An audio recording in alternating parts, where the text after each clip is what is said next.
جس آیت کی تلاوت کا شرف حاصل کیا اس آیت کے ایک مشہور و معروف حصے کو سن کے آپ کے ذہن میں یہی آیا ہوگا کہ شاید یہ کوئی موت کے بارے میں گفتگو ہوگی. گو کہ انا للہ و انا الیہ راجعون کو عام طور پر موت کی خبر سن کر ہی پڑھا جاتا ہے، لیکن یہ جملہ کہ جسے جملہ استرجاع کہتے ہیں، جب بھی کوئی انسان غمناک خبر سنے، کوئی کسی بھی مشکل میں دوچار ہو، تو اس وقت بھی اس جملے کو پڑھنا چاہیے. یہ مخصوصاً موت کے لیے نہیں ہے، کیونکہ موت بھی ایک مشکل ہے تو اس میں پڑھ دیا جاتا ہے، پھر ہمارے یہاں تدریجاً یہ موت ہی سے منسوب ہو گیا.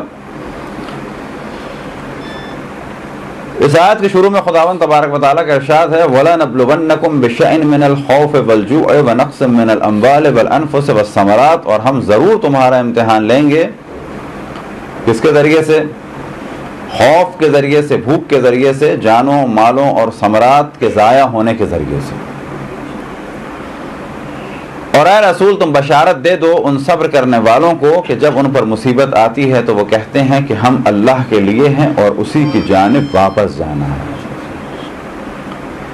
اس آیت کی تفسیر میں پہلے تو یہ واضح ہو جائے کہ یہ آیت کسی مخصوص زمانے کی تو نہیں ہے، یہ خداوند تبارک و تعالیٰ کا وعدہ ہے انسانوں سے. پس جب سے انسان ہیں اور جب تک انسان رہیں گے ان سے خداوند تبارک و تعالیٰ کا خطاب ہے وَلَنَبْلُوَنَّكُمْ بِشَيْءٍ مِّنَ الْخَوْفِ، ہم ضرور تمہارا امتحان لیں گے.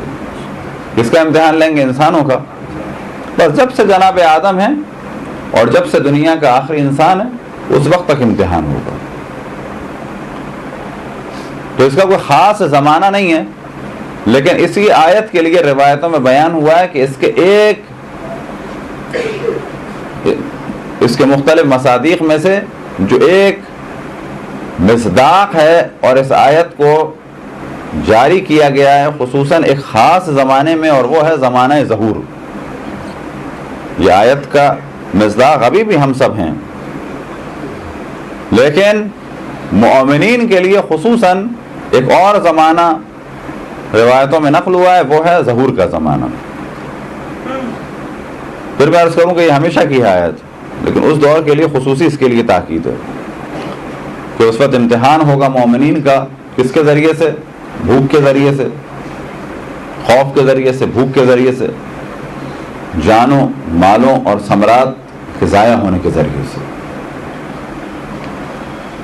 آج بھی ہماری ذمہ داری یہی ہے کہ جب بھی مشکل آئے تو اپنے آپ کو یہی ہم کہیں اور اپنے آپ کو یہی ہم سمجھیں اور اس چیز پہ یقین ہو کہ ہم اللہ کے لیے ہیں اور اسی کی جانب واپس جانا ہے. یعنی تھوڑے دن کی مشکلات ہیں، تھوڑے دن کے لیے ہم یہاں پر ہیں، اور یہ جو ہم یہاں پر ہیں نہ خود ہم اپنے ہیں نہ کوئی چیز ہماری اپنی ہے. ہمیں جانا ہے خداوند تبارک و تعالیٰ کی بارگاہ میں واپس. واپس کے معنی یہ ہے کہ آئے بھی ہم وہیں سے تھے، جانا بھی وہیں پر ہے. تو وہ زمانہ بلا شک ایک سخت زمانہ ہوگا.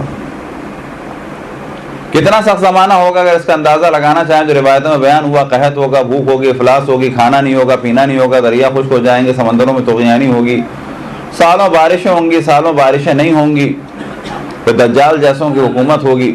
وہ زمانہ کیسا ہوگا، کتنی مشکلات ہوں گی، اس کا اگر اندازہ لگانا ہو تو آج کل کے حالات اور واقعات سے لگایا جا سکتا ہے. لیکن ابھی نہ بارشیں ہوئی ہیں 7 سال یا اس سے زیادہ یا اس سے کم. 1 سال ہی بہت ہوگا لگاتار بارش ہو جائے تو. نتیجہ کیا ہوگا؟ زرخیز مٹیاں کھیتوں سے ختم ہو جائیں گی.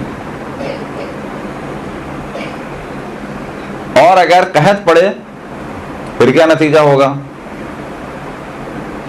زمین میں کوئی کیمیکل پرابلم ہو جائے، ریئیکشن ہو جائے، اور وہ ہوگا، سمندروں میں بھی ہوگا اور زمین میں بھی ہوگا. یہ جو ریڈیو ایکٹیو مادہ زمین میں دفن کیا جا رہا ہے کہیں نہ کہیں رنگ ضرور دکھائے گا. دفن ہوگا ایک جانب اور ہزاروں کلومیٹر وہ زمین میں پانی کے ذریعے سے پھیلے گا، ساری کی ساری زمینیں بیکار ہو جائیں گی. سمندروں میں ڈالا جا رہا ہے، وہاں بھی یہ پرابلم ہوگا. دنیا گرم ہو رہی ہے، گلیشیئر پگھل جائیں گے، نہریں ختم ہو، سمندر دریا ختم ہو جائیں گے، نہریں ختم ہو جائیں گی. کھیتی باڑیاں ختم ہو جائیں گی. لیکن اب یہ سب کچھ نہیں ہوا ہے. ابھی صرف اتنا ہوا ہے کہ انرجی کے ذرائع میں سے ایک ذریعہ کہ جو پیٹرولیم کہا جاتا ہے جسے، اس کی قیمتیں کچھ دن کے لیے اوپر ہو گئی تھیں. البتہ اس کو بھی مخصوص ایک سبب نہیں قرار دیا جا رہا کہ جو کچھ دنیا میں ہوا ہے اسی کی وجہ سے ہوا ہے. اب اس پر ساری دنیا میں اقتصادی مشکلات ہیں، لیکن یہ مشکلات فائنل مشکلات نہیں ہیں، یہ چھوٹی مشکلات ہیں. یہ آخری دفعہ بھی نہیں ہے، پہلی دفعہ بھی نہیں ہے. حالات صحیح ہوں گے، دوبارہ خراب ہوں گے. لیکن یہ حالات کب خراب ہوئے ہیں کہ ابھی نہ قحط پڑا ہے، نہ ابھی غلہ اگنا بند ہوا ہے، نہ دریا خشک ہوئے ہیں، نہ سمندروں کی طغیانی ہے. ابھی یہ حالات نارمل زمانے میں خراب ہوئے ہیں. بڑے بڑے ممالک پریشان، بینکوں کا دیوالیہ نکل رہا ہے، اسٹاک مارکیٹ پوری دنیا میں تقریباً خراب جا رہے ہیں، خرید و فروخت کے اوپر بہت زیادہ نقصان ہو رہا ہے. پھر میں عرض کروں کہ یہ حالات کس میں ہوئے، کس دور میں ہوئے؟ ابھی وہ نہیں ہوا جو کچھ ہونا ہے. یہ کس کی جھلک ہے؟ البتہ اس میں بھی خداوند تبارک و تعالیٰ کی ایک قدرت کا جلوہ نظر آتا ہے کہ ہم مومنوں کو اس پہ بھی شکر کرنا چاہیے اور خداوند تبارک و تعالیٰ سے دعا مانگنی چاہیے ہر حالات میں، اور اس کی بارگاہ میں سجدہ کرنا چاہیے کہ بڑے بڑے اقتصاددان، بڑے بڑے وزیر، بڑے بڑے ممالک، بڑے بڑے اقتصادی گروپ سب سر جوڑ کے بیٹھے ہوئے ہیں، لیکن نتیجہ نہیں نکل پا رہا. سالوں کی پلاننگ تھی، سب کی سب خراب ہو گئی. چائنا بھی پریشان، امریکہ بھی پریشان، یورپ والے بھی پریشان، مڈل ایسٹ میں بھی لوگ پریشان، ایشیا کے ادھر فارس والے بھی پریشان، مڈل ایسٹ والے بھی پریشان، اور یہ پاکستان انڈیا والے چھوٹے ممالک بھی پریشان.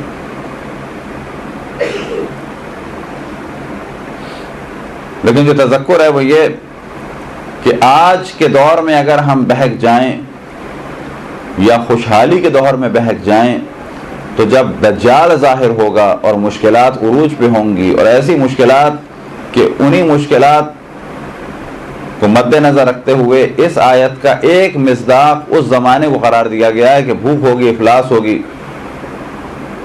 خوف ہوگا، بھوک ہوگی، افلاس ہوگی، مشکلات ہوں گی. بس آج کے دور میں خصوصاً نوجوانوں کے لیے گفتگو اور زیادہ تاکید سے کہ آج کے دور میں اگر وہ حرام حلال کا خیال نہیں رکھیں گے تو کل کیا کریں گے. اور پچھلی دفعہ بھی ظاہراً شاید ادھر ہی یا دوسرے گھر میں ہم نے اس موضوع کو بھی بیان کیا تھا کہ جو کیبل گھروں میں گانے بجانے چل رہے ہیں، فسق و فجور چل رہا ہے. دجال کے جالوں میں سے ایک یہی گانے والے اور والیاں اور رقص اور موسیقی ہوگا. آؤ گانا گاؤ، آؤ گانا سنو. کب؟ کہ جب کھانے کو نہیں ہوگا تو اس کے پاس یہ عیاشیاں بھی ہوں گی. آج جب کھانے کو فراوان ہے اور حلال راستے کھلے ہوئے ہیں، آج اگر ہم ڈوب جائیں اس حرام میں تو کل تو بطور اولا ڈوبیں گے. آج جب کھانے کے لیے گانا سننا شرط نہیں ہے تو ہمارے یہاں 24 گھنٹے، ہم سے مراد نہ ہم اور آپ، یعنی اسی ہمارے کلچر میں تقریباً 24 گھنٹے گانے چل رہے ہیں، جبکہ جو کھانے کا دار و مدار گانے پہ نہیں ہے اور فلموں پہ نہیں ہے اور رقص اور موسیقی اور عیاشی اور فحاشی پہ نہیں ہے. آپ آٹا خریدنا چاہیں مل جائے گا، وہ یہ نہیں کہے گا پہلے گناہ کرو یا خدا کو گالیاں دو یا رسول اللہ کو گالیاں دو یا ائمہ کو گالیاں دو. آٹا آپ کو دے گا، پیسے لے گا، چاہے 15 روپے آٹا ہو، چاہے 30 روپے ہو جائے، چاہے 40 روپے ہو جائے، پیسے لے گا فی الحال. لیکن ایک دور آئے گا کہ پیسے بھی ممکن ہے لے، مال بھی وہ جمع کرے، لیکن ساتھ میں وہ تقاضا کرے گا خدا رسول اور ائمہ سے براءت کا اور گناہ کرنے کا. تو آج اگر ہم کنٹرول نہ کر سکیں تو کل تو بطور اولا حالات ہمارے خراب ہو جائیں گے. خصوصاً اگر یہاں پر بھی جو ظن قوی ہے، اور ہمارے خیال میں تو سوال کرنا ہی نہیں چاہیے، یہاں پر بھی اسلامی کیبل کے علاوہ دوسرا چل رہا ہوگا بالکل. البتہ جو اسلامی کیبل ہے اس کو اور زیادہ اچھا بنایا جا سکتا ہے، لیکن جتنی کوشش نوجوان کر رہے ہیں اس مختصر سے مالی تعاون کے ساتھ وہ بہت زیادہ ہے. گو کہ سینسر کیا جاتا ہے، منچولی میں تھے وہاں بھی کیا جاتا تھا اور یہاں بھی کیا جاتا ہوگا، سولجر بازار میں بھی کیا جاتا ہے. ممکن ہے اس میں بعض دفعہ کوئی چیز آ جاتی ہو، نہ ہو پاتی ہو، کیونکہ سینسر کے معنی یہ ہے کہ اگر آپ کے یہاں 19 چینل ہیں، ہر وقت اس کو ایک آدمی دیکھ رہا ہو اور فوراً کاٹ رہا ہو، تو کبھی یہ بھی ہو سکتا ہے کہ وہ نہ دیکھ پا رہا ہو، کبھی یہ بھی ہو سکتا ہے وہ ٹوائلٹ چلا گیا ہو. کیوں کہ اتنے پیسے تو نہیں ہے کہ 19 آدمی رکھے جائیں، اتنے بھی نہیں ہے کہ 4 رکھے جائیں کہ 6 رکھے جائیں. تو اگر یہ رقص اور موسیقی اور گانے اور بجانے اور فسق و فجور اور عیاشی اور فحاشی کے اور عریانیت کے اور گناہ کے لیے تیار کرنے والے چینل اس محلے میں اگر آ رہے ہیں تو مومن کا کام ہے اس کو کاٹیں، ریجیکٹ کریں انہیں. اور اگر ان گناہوں میں شیعہ مبتلا ہیں تو اپنے آپ کو تیار کر لیں خدا رسول اور ائمہ سے جنگ کے لیے، وہ اللہ توبہ کریں، استغفار کریں، اس گناہ سے بچیں. اور اگر کیبل چلاتے ہیں تو حلال طریقے سے چلائیں. گانا بجانا، رقص موسیقی، فسق و فجور اگر ابھی کریں گے تو دجال کے زمانے میں کیا ہوگا؟ پھر یہ تصور کہ جی ہمارے گھر میں کیبل نہیں ہے تو بھی ہمیں ٹوکنا پڑے گا. کیوں ٹوکنا پڑے گا؟ کہ یہ جو لڑکے عیاشیوں کی فلمیں دیکھ کے اپنی عیاشی کرنا چاہیں گے تو اس وقت ہماری لڑکیوں کی جانب ان کی نگاہیں ہوں گی. جب فتنہ و فساد ہوگا تو وہ اس گھر کے لیے نہیں ہوگا جس گھر میں کیبل ہے، وہ فتنہ و فساد ہم سب کے لیے ہوگا. لڑکیاں بھی بگڑیں گی، لڑکے بھی بگڑیں گے.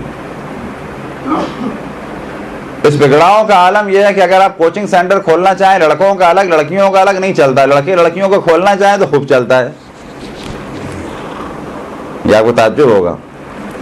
آپ کہیں لڑکیوں سے کہ آپ کے لیے ٹیچر ہے الگ، ان کو بھی مزہ نہیں آتا. لڑکوں سے کہیں آپ کے لیے صرف لڑکوں کا ہوگا سیکشن الگ. ابھی ایک جگہ ایک ٹیچنگ اپنا کوچنگ سینٹر چل رہا تھا، ملا کے کامیاب چل رہا تھا. انہوں نے کہا کہ نہیں اب اچھا خاصا ہو گیا، لڑکیاں الگ کر دیں لڑکے الگ کر دیں، ٹھپ ہو گیا.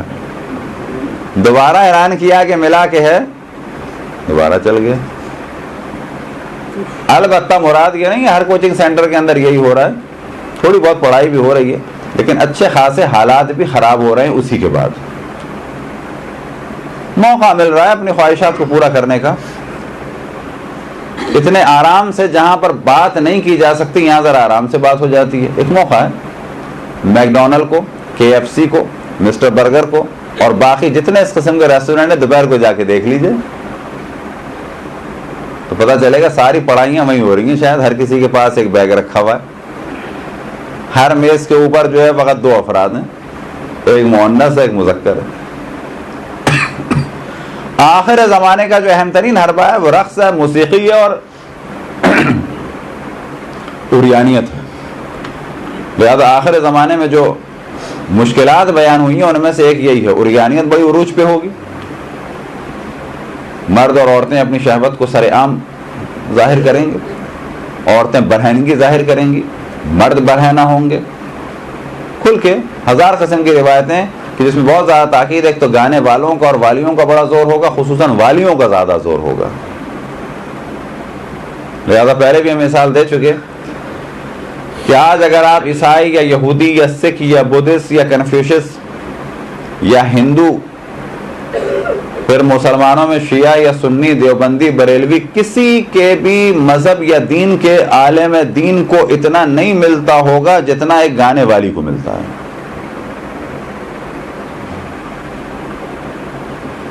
بڑے سے بڑے ذاکر کی آپ ایک مجلس کا لگا لیں حساب اور کسی ایک کم مشہور گانے والی کی محفل کا اندازہ لگا لیں تو آپ کو تعجب ہوگا.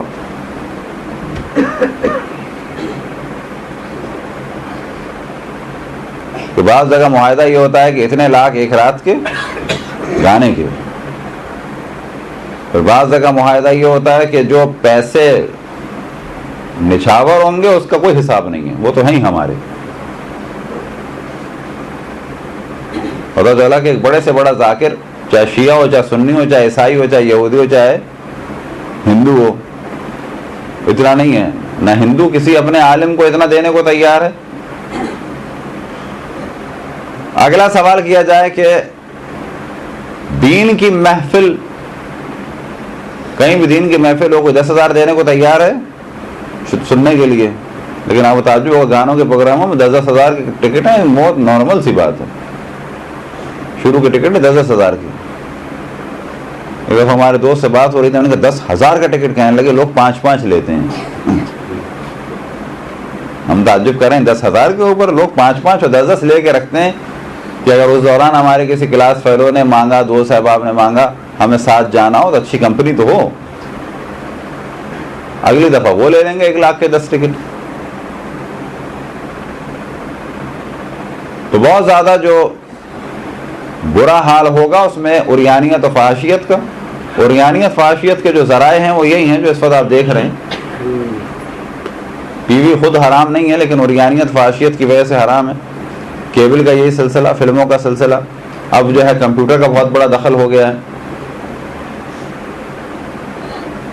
لہذا کمپیوٹر اگر لوگوں کے گھروں میں ہے، کوشش کریں کہ اگر محلوں میں کیبل وہ اپنا کیفے نیٹ ہے ان پہ بڑے لوگ چھاپا ماریں جا کے.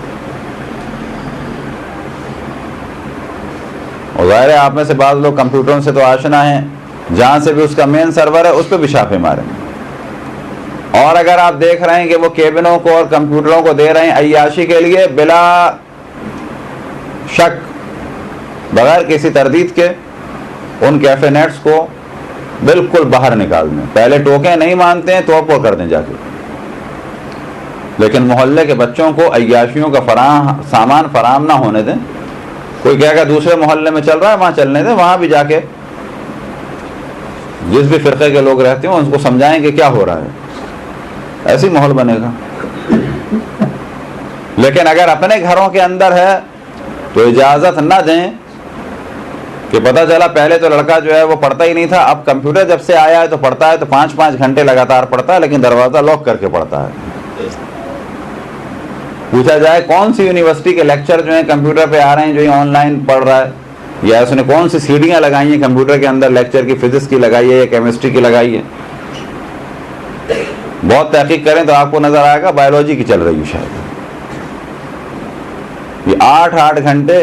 لہذا یورپ اور امریکہ میں بھی اس وقت جو بات کی جا رہی ہے، کیا کی جا رہی ہے، حتیٰ چائنا میں اور سنگاپور میں بھی اس موضوع پہ بات ہوئی. کیا بات ہوئی کہ جو کمپیوٹر ہے وہ کامن روم میں ہو،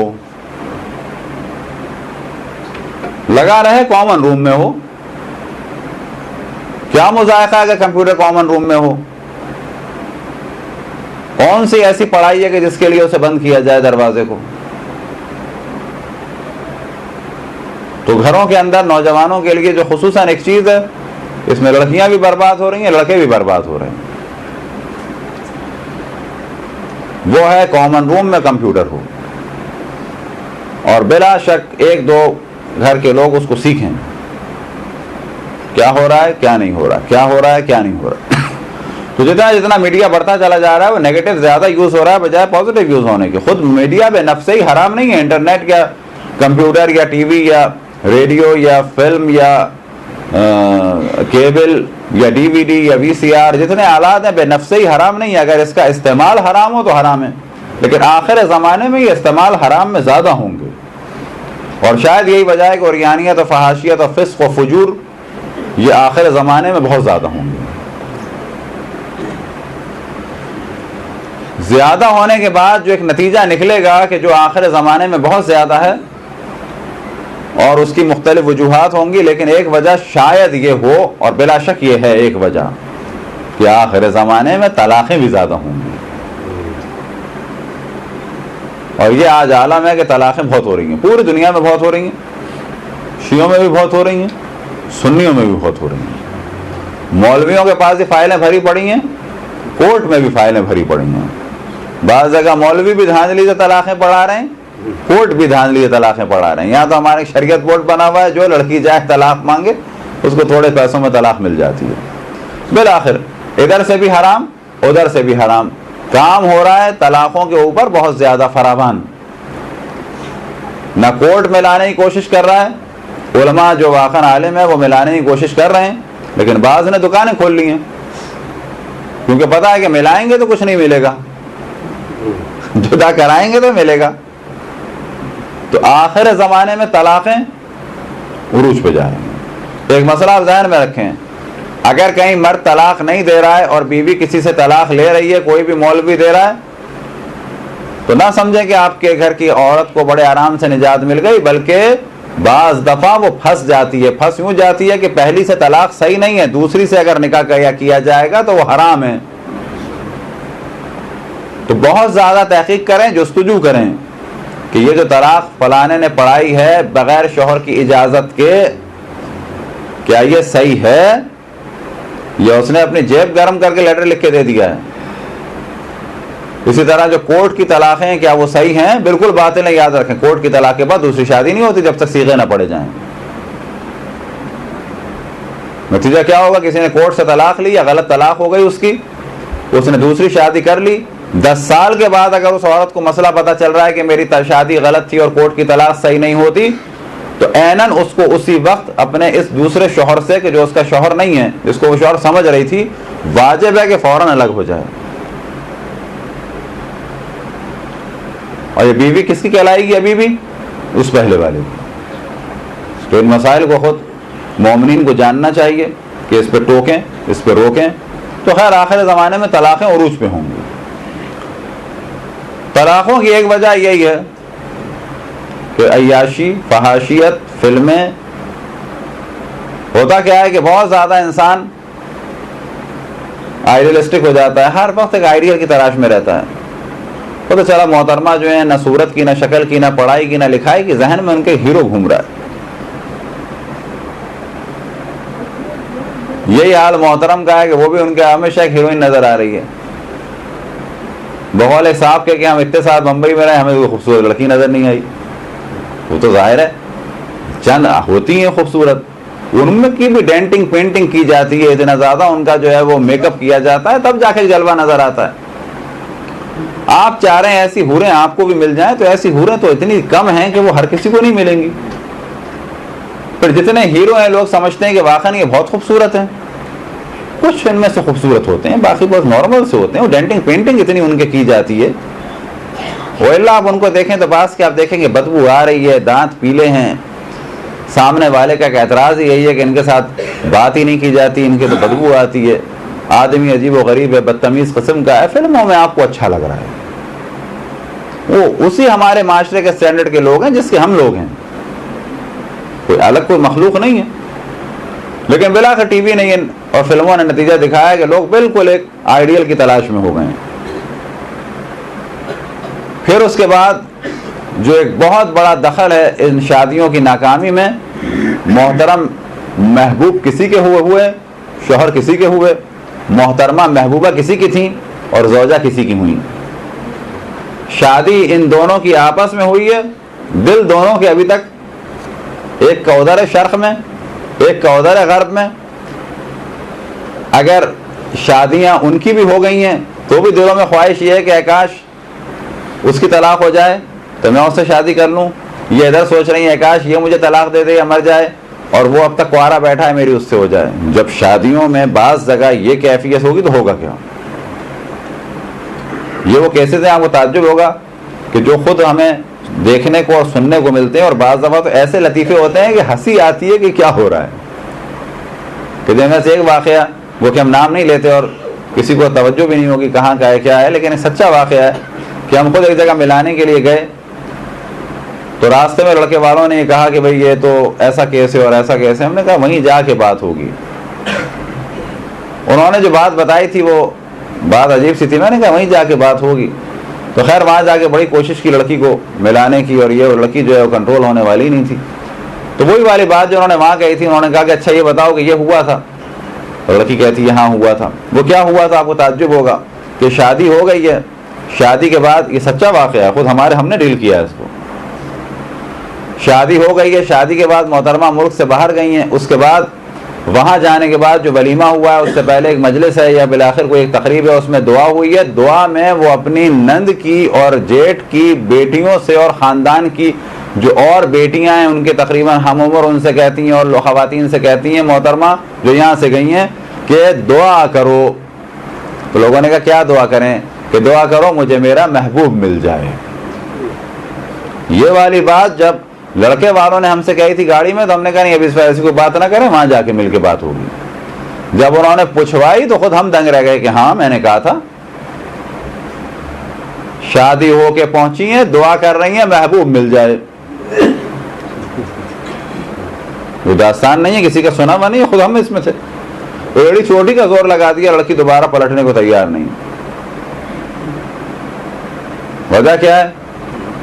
فلموں کی زندگی سروں کے اوپر مسلط ہوئی ہے, پاک دامنی اور عفت کم ہو رہی ہے. لڑکے اور لڑکیاں, اتنے لڑکے لڑکیوں کو دیکھ چکے ہوں گے کہ اب ایک کے اوپر قناعت نہیں کریں گے. یہ ہوگا, آپ کہیں گے جی ہمارے یہاں نہیں ہوتا, آپ کے یہاں نہیں ہوتا ہوگا, ابھی نہیں ہو رہا, ابھی نہیں ہو رہا ہوگا, بالآخر ہوگا. کیوں کہ جس یورپ کی ہم تقلید میں اور جس یورپ کی ہم اطاعت میں چل رہے ہیں وہاں تو ہو رہا ہے. یہ یورپ امریکہ میں, ویسٹرن کنٹریز میں تو ہو رہا ہے اور ہم وہیں جا رہے ہیں. اگر آپ سوچتے ہیں کہ ایسا پاکستان میں نہیں ہو رہا ہے تو اس کا مطلب ہے آپ پاکستان میں نہیں رہتے ہیں. اگر آپ سوچ رہے ہیں پورا پاکستان جعفر تیار ہے تو یہ آپ کی نادانی ہے. یہاں پر اگر سب شیعہ ہیں اور درس و دروس چل رہے ہیں تو نہ سمجھیں کہ یہ سارا پاکستان ایسا ہے, سارا کراچی ایسا ہے. نا, اس وقت وہ کام ہو رہے ہیں کہ انسان دنگ رہ جائے. اس وقت اسی کراچی میں بعض جگہ جو گھروں کے نقشے بن رہے ہیں تو اس کے اندر باقاعدہ پوچھا جا رہا ہے کہ بار کہاں بنائیں گے, اور بار بن رہی ہے شیعوں میں بھی سنیوں میں بھی. پوچھا جا رہا ہے اسنوکر کی ٹیبل کہاں لگائیں گے, اس کے ساتھ ایک بار کی جگہ ہوگی, ہاں ہوگی. بار ڈیزائن ہو رہا ہے. اس وقت آپ بڑے فرنیچر والوں کے جائیں تو باقاعدہ شراب کی الماریاں, اسکلریز وغیرہ بن رہی ہیں. مکی مسجد کے پیچھے آپ جائیں, سامنے بہت بڑی اچھے جسے کہا جائے اسٹینڈرڈ کی فرنیچر کی دکان ہے. کچھ دن ہم پہلے گئے, ہر دکان میں تقریباً ایک شراب کی وہ تھی. ہم نے جن کی دکانوں پہ گاؤں نصیحت بھی کی, آپ کام کیوں کر رہے ہیں؟ ایسی ڈیمانڈ ہے. ہم نے کہا ڈیمانڈ ہے, ایسا کام کیوں کر رہے ہیں حرام؟ سمجھا سکتے ہیں, سمجھایا, بالآخر سنیوں گے ابھی تو حرام ہے. تو یہ سلسلہ اب یہ ہم سمجھتے ہیں کہ اب ہمارے یہاں شراب فی الحال نہیں ہے تو آئندہ بھی نہیں ہوگی, تو یہ نادانی ہے. ابھی آپ اور ہم بوڑھے ہوں گے, ہماری اولاد ممکن ہے کسی کمپنی کی ڈائریکٹر ہوگی تو اس کے ڈرائنگ روم میں شراب ہوگی. آپ اور ہم 70 سال کی عمر میں شاید اس پہ کنٹرول نہیں رکھ سکیں گے. ہم محتاج ہوں گے کسی جگہ رہنے کے, اس نے ہمیں رہنے کی جگہ دی ہوئی ہوگی ہماری اولاد نے, اور جو اس کا آفس ہوگا وہاں شراب چل رہی ہوگی. یہ اس وقت کراچی میں ہو رہا ہے, لیکن یہ سلسلہ ابھی کم ہے, یہ بڑھتا چلا جائے گا, بڑھتا چلا جائے گا, بڑھتا چلا جائے گا. اس وقت بعض لوگوں کے جو اپنے آپ کو بزنس مین اور تاجر کہتے ہیں اور وہ کہ دیندار ہیں, دیندار سے مراد نمازیں بھی پڑھتے ہیں, شیعہ بھی ان میں سے ہیں, سنی بھی ان میں سے ہیں, گھروں میں روزے بھی ہوتے ہیں, افطار پارٹیاں بھی ہوتی ہیں, مجالس بھی ہوتی ہیں, لیکن آپ کو تعجب ہوگا کہ ان کے آفس میں بھی شراب کے لیے مخصوص جگہ اور گھر میں بھی شراب کے لیے مخصوص جگہ ہے. یہ ہم خود دیکھ چکے ہیں. شیعہ سید نمازی زیارتوں پہ جانے والے, لیکن کہتے ہیں بزنس میں تو یہ ضروری ہے, بزنس مین آتے ہیں, ہم کہاں سے لائیں, یہ ہمارے ضروری ہے. اگلا مرحلہ کیا ہوگا, گھروں کے اندر پینا بھی شروع کیا جائے گا. ابھی وہ دروازہ بند کر کے پی رہے ہیں. اولادوں کو پتا ہے کہ اندر فریج کیوں ہے, اندر برف کیوں ہے, اندر یہ گلاس کیوں ہے, سب اولادوں کو پتا ہے. آج اولاد 18 سال کی ہے, نہیں پی رہی ہے تو کیا مطلب, کل کی 28 کی اور 38 کی ہوگی تو نہیں پیے گی. بڑھتا جا رہا ہے. تو آخر زمانے میں شراب بھی ہوگا عروج پہ, شراب عروج پہ ہوگی. شراب کی دکانیں کثرت سے ہوں گی. اس وقت مسلمان ممالک میں اگر دیکھا جائے تو شاید ایران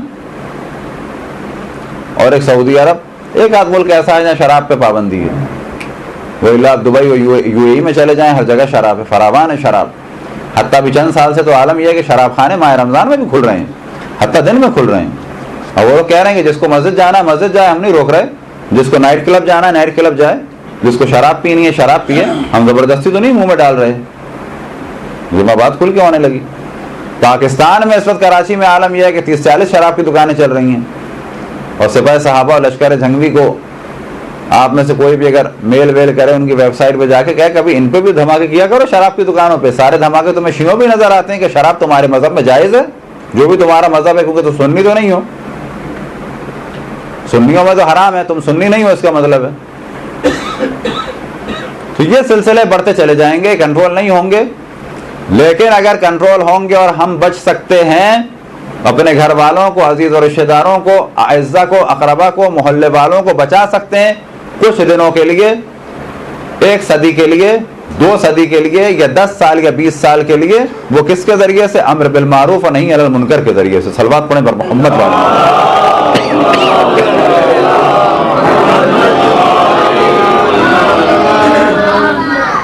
طلاقوں کی ایک اور وجہ جو بہت زیادہ اہم ہے, خواتین کی مادی توقعات بہت بڑھ گئی ہیں. 10,000 شوہر کما رہا ہے تو کم ہے, ظاہر 10,000 آج تو کل کو اتنا نہیں ہے. 20 کما رہا ہے تو کیا ہے, زیادہ ہے, وہ بھی کم ہے. آپ کے خیال میں تنخواہ 50 ہو جائے گی تو کیا زیادہ ہے؟ 50 بھی کم ہے. آپ کو تعجب ہوگا کہ جن کے یہاں 10 لاکھ آمدنی ہے 10 لاکھ کم پڑ رہے ہیں. اسٹینڈرڈ اتنا آرٹیفیشل مینٹین کیا جا رہا ہے, اتنا تظاہر کیا جا رہا ہے, اتنا ظاہر کیا جا رہا ہے کہ جتنے پیسے آ رہے ہیں اتنا کم ہے. اس وقت ایک متوسط گھروں کے اندر ایک پرابلم کہ جو عام طور پہ ہم خواتین کو اپنے مدرسوں میں ادھر ادھر توجہ دلاتے ہیں, اور اختلافات اور ٹینشن کا ایک سبب جو ہے وہ یہ بھی بنا ہوا ہے, خواتین کی بہت زیادہ توقعات پیسے کے اعتبار سے. یعنی فرض کریں جی ان میں نہیں ہے, گناہوں میں نہیں ہے, سابقہ زندگی پاک تھی, اس وقت بھی کسی سے کوئی تعلق نہیں ہے, لیکن کیا ہے, خرچے اور توقعات اتنی ہیں کہ شوہر کو تنگ کیا ہوا ہے, زندگی خراب ہوئی ہوئی, دونوں ایک دوسرے کے دشمن ہوئے ہوئے ہیں. ان میں سے ایک کام جو بہت زیادہ عام ہے اور ممکن ہے کہ خواتین سنیں تو اس پہ توجہ دیں.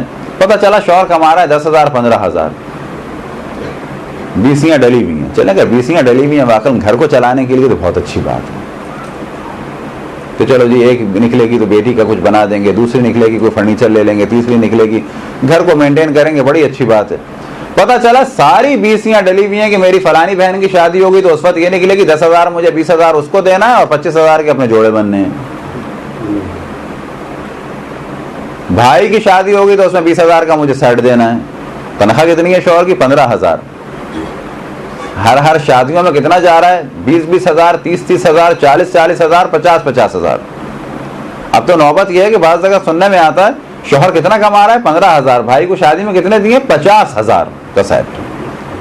50,000 کچھ بھی نہیں, 2.5 تولے بنے گا, 2.5 بھی نہیں بنے گا. بلکہ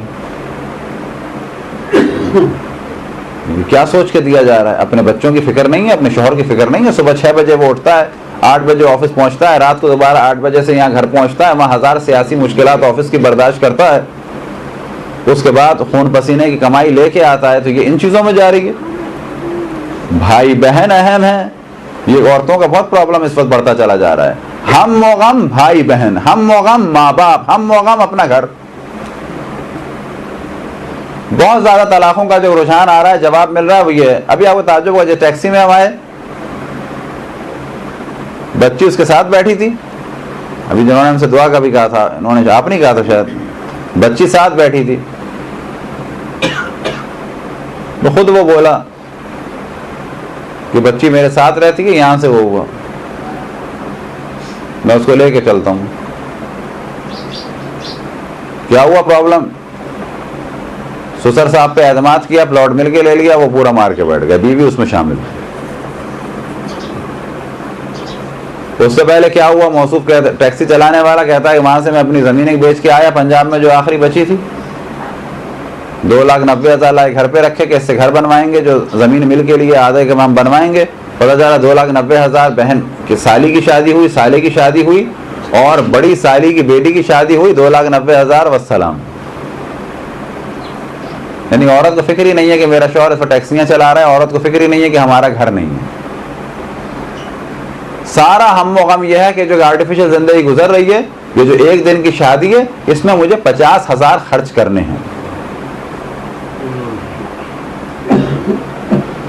ایسی 10 اور 20 شادیاں ہوں گی اور پھر ہوتی چلی جائیں گی. نہ اپنی فکر, نہ اپنے شوہر کی فکر, نہ اپنے بڑھاپے کی فکر, نہ اپنے بچوں کی تعلیم کی فکر, نہ اپنی شادیوں کی فکر.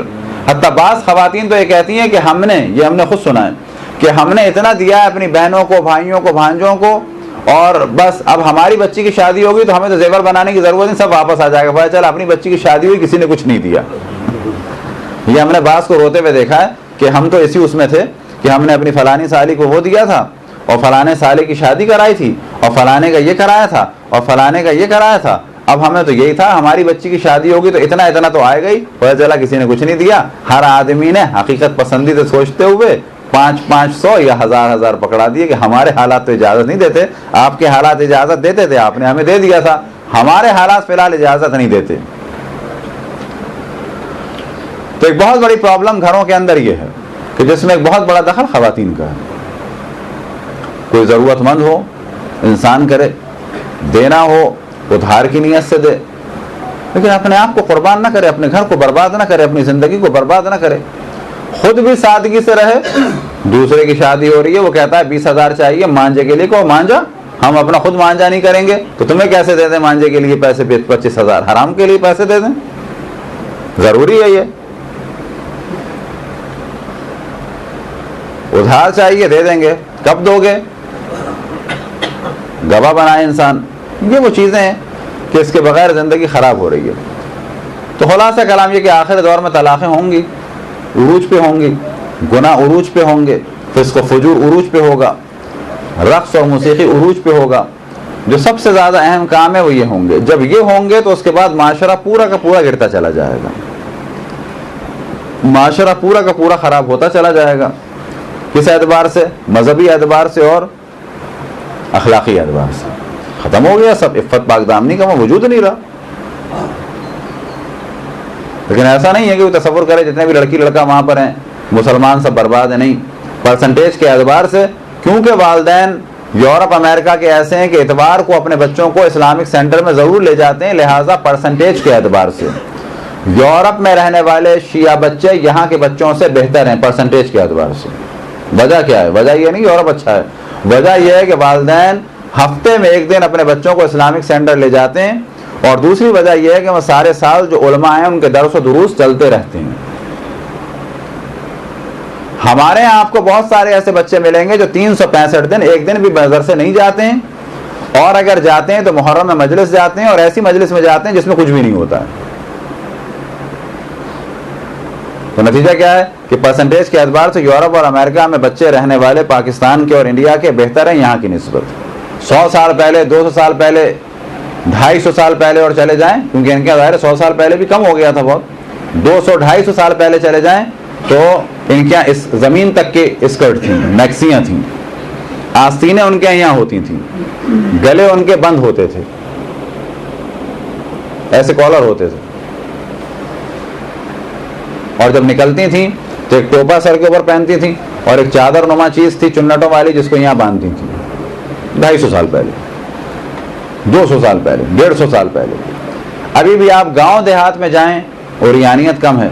ابھی بھی آپ امریکہ میں چلے جائیں جو اسپینش قبائل ہیں، اسپینش مانے جاتے ہیں، ابھی بھی ان کا ڈریس ہے، آستینیں اتنی ہوتی ہیں اور اس طرح کالر والی قمیضیں ہوتی ہیں، شرٹ جو ہے وہ اسکرٹ کے اندر ہوتی ہے اور اسکرٹ ان کا یہاں تک ہوتا ہے، بالکل جسم ڈھکا ہوا. ہمارے یہاں ایک زمانہ تھا خواتین پردوں میں تھیں، بے پردگی شروع ہوئی. پہلے میراسنیں گاتی تھیں، اب گھر کی خواتین گانے لگیں. پہلے جو ہے وہ غلط خاندان کی لڑکیاں فقط ہیروئن بنتی تھیں، تدریجاً دور آیا کہ اب تو شرفا خاندان کی زیادہ ہیں، کیا شیعہ کیا سنی. لیکن یہ دھماکے کہاں سے شروع ہوئے آپ کو تعجب ہوگا. خود انڈیا کے اندر ایک بہت بڑا دھماکہ تقریباً 70 سال پہلے، 60 سال پہلے ہوا کہ جس میں پورا علی گڑھ ہل کے رہ گیا تھا. آپ کو تعجب ہوگا، یہ شاید بعض بزرگوں کو پتا ہو کیا ہوا تھا. علی گڑھ یونیورسٹی میں، علی گڑھ میں جو ایک مین کالج تھا عبداللہ گرلز کالج، سر عبداللہ کا، ان کی 2 بیٹیاں تھیں اور دونوں بہت زیادہ پڑھی لکھی تھیں. ایک آخر تک پروفیسر رہیں کہ جن کا نام تھا خورشید، جن کا نام تھا ممتاز، وہ آخر تک پروفیسر رہیں اور کالج ان کے ہاتھ میں رہا. دوسری بیٹی کہ جس نے اس وقت ڈبل ایم میں انگلش میں کیا، کب کی بات ہے کہ تصور کر سکتے ہیں، تقریباً 40 ڈبل ایم میں کیا، شادی ہو گئی اور اس کے بعد محترمہ بمبئی پہنچی اور ہیروئن بن گئی. پورے انڈیا میں تہلکہ تھا، خصوصاً علی گڑھ میں تہلکہ تھا کہ یہ کیا ہوا، سر عبداللہ کی بیٹی، اتنا بڑا کالج چلانے والا اور دیندار خاندان، اس کی بیٹی جو ہے وہ ہیروئن بن گئی. کیا نام رہا محترمہ کا؟ خورشید مرزا. بعد میں وہ یہاں بزرگوں کا کردار کرتی تھی بڑھاپے میں ٹی وی پہ. دھماکہ کر دیا تھا، پورا انڈیا ہل کے رہ گیا تھا.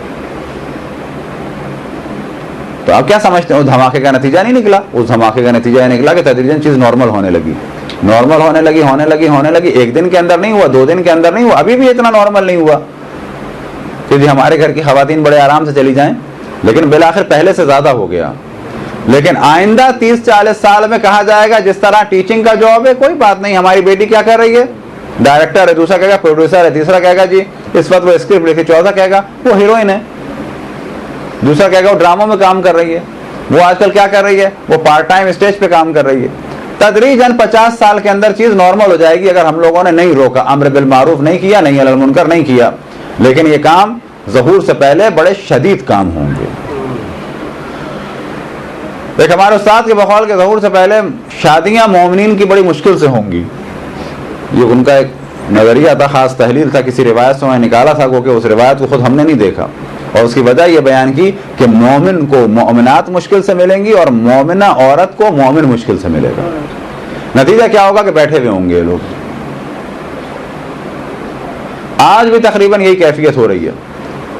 اور خصوصاً نوجوان اور نوجوانوں کے گھر والے اس چیز کی جانب توجہ دیں کہ ایسی باتیں نہ ہوں کہ جتنی لڑکیاں دیندار یا مدرسوں میں پڑھ رہی ہیں، بعض دفعہ خود ہمارے یہی سید زادے کے جن کے گلوں میں کچھ بھی نہیں ہے سوائے سید کی تختی کے، وہ کہتے ہیں کہ ہمیں دیندار لڑکی نہیں چاہیے. بعض دفعہ مائیں اور باپ کہتے ہیں کہ ہمیں پردے والی لڑکیاں نہیں چاہیے، نارمل لڑکی چاہیے. نارمل لڑکی کیا ہوتی ہے؟ اس کا مطلب ہے ماحول خراب ہو رہا ہے. یہ کہاں تک جائے گا؟ اس سے اپنے آپ کو بچانا ہے. قرآن مجید میں خداوند تبارک و تعالیٰ کا حکم ہے، یا ایھا الذین آمنوا قوا انفسکم واہلکم نارا، اے ایمان والوں اپنے آپ کو اور اپنے گھر والوں کو جہنم کی آگ سے بچاؤ. برحمتک یا ارحم الراحمین وصلی اللہ علی محمد وآلہ